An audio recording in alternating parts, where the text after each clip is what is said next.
Was this movie the final nail in the coffin for Scream 7 and the Scream franchise as a whole?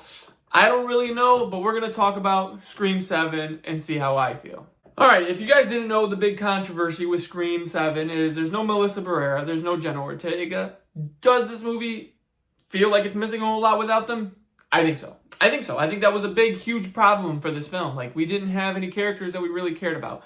Now, before I continue going on, like, what is so bad about this movie, it's not a very terrible movie. Like, it's not bad. Like, I'm going to skip to the end of the video where I normally give you the rating. I gave it a 3 out of 5. It's mid for a Scream movie. It's just not what we're used to seeing. So I think this movie was genuinely missing Jenna Ortega, Melissa Barrera. My expectations going in were kind of mid already because, you know, I wasn't really excited about this movie with the missing of Jenna Ortega and Melissa Barrera, and I was hearing some pretty bad things on the review side. So I wasn't that excited about this film to begin with, but I went in with pretty mid expectations. I was like, it's still a Scream movie. It's still going to have something that I pull out of it that I enjoy. And it did. It did have some scenes where I genuinely enjoyed. But as a story as a whole, it's losing that aspect of Scream that we like. Now, this whole movie is focused around Sidney Prescott, Sydney Evans, and her daughter, Tate. So it's kind of like a legacy film where we see what Tate's worth is as we continue into the Scream franchise. Maybe is Tate going to be one of our main players in the character, and we get some returning characters. We get Gale Weathers, we get Chad and Mindy, and even their roles weren't that significant enough for me to care really if they died in this film. And that's hard to say because I rather enjoy Mindy and Chad in the other films, but in this film you really don't care about them. Now, there were some pros. They do not pull punches for the blood and gore. Now, there is one scene in the bar with I forget his name, Lucas, the kid who's obsessed with true crime. His death scene is very corny and goofy, and it's like, okay, like, this is ridiculous. Other than that single one, all the kills and the blood and gore was very, very, very well done, actually. Like, I actually enjoyed the blood and gore of this film. What was missing is there was no real story. They kept bringing up the fact that she wasn't in New York for 6.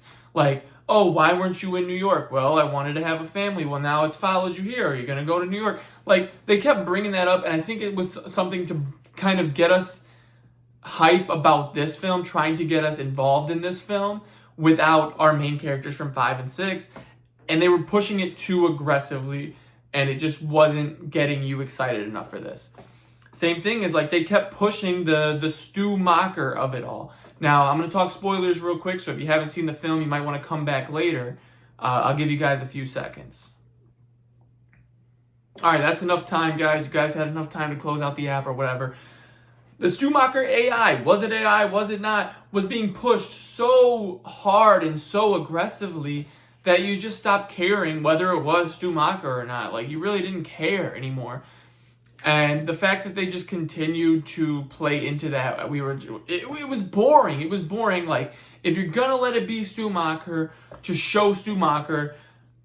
We don't want to watch him on the screen anymore. Like, it was just getting so boring. And then, like, the final killers, like, they weren't really interesting. Their motives were stupid, like, to me. Like, the motives of the final killers was so dumb to me. Like, so that really kind of ruined the vibe for the film too. Now, the pacing of the film actually seemed like it moved pretty smoothly throughout the film. And that's good. I mean, that's good, but just the story is missing. Like the pacing felt good. Every scene felt like it was there for, you know, a good reason. But other than that, like, it didn't have much oomph to the story, really. It really didn't. And then, like, did the cast seem like they had fun? They really did seem like they had a blast making this story. But I honestly, and maybe I'm wrong for saying this, it seemed like Neve Campbell came into this film for a paycheck. It seemed like she didn't really feel like she needed to do in this. And she didn't do anything, like, crazy acting-wise in this. It was more focused around Tate, which is fine. But even then, like, it just seemed like she did this for a paycheck. Because I'm pretty sure, and if I'm wrong, please go in the comments and tell me that I'm wrong. But I'm pretty sure that they said, like, she got a hefty, higher paycheck for this film than any other Scream in the franchise. So Maybe I'm wrong, but I feel like as watching this, it seems like she just did it for the paycheck. Now, is it going to do better at streaming or theaters? It's a Scream movie. Like, go to theaters and check it out. It does have those moments where it's interesting enough. Like, if there's anything interesting about it, the one character that is interesting is the dad.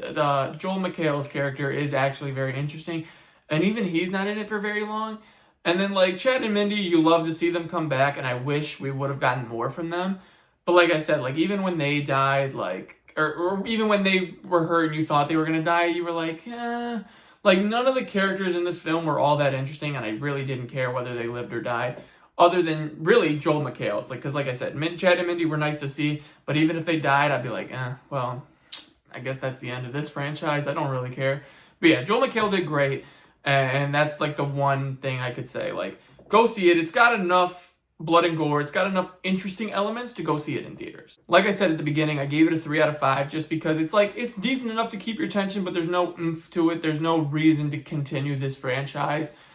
If we're going to do a Scream 8, you got to come in with something big here. You need to come in with something big here, and I think what's missing here is now you've got some heavy shoes to fill, because if you do bring Melissa Barrera and Jenna Ortega back, well, now you got to try to include them, with them missing out on the Pine Grove story of 7. So you've got a lot of trying to fill this huge empty space if we're going to do a Scream 8, especially if they're going to be in it. But yeah, guys, that's all I have for the Scream 7 review, guys. Let me know what you guys think of this film.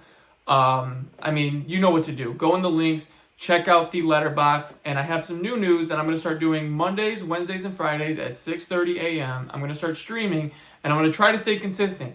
On my old YouTube channel, this is a newer one, but on my old YouTube channel, I used to do that, and now on my TikTok, I've always done that, so I'm going to try to come back to that. So if you guys like gaming, recommend me some games to play in the mornings, you guys come check me out. But other than that, guys, it's been Ant, and I will see you next in the streams.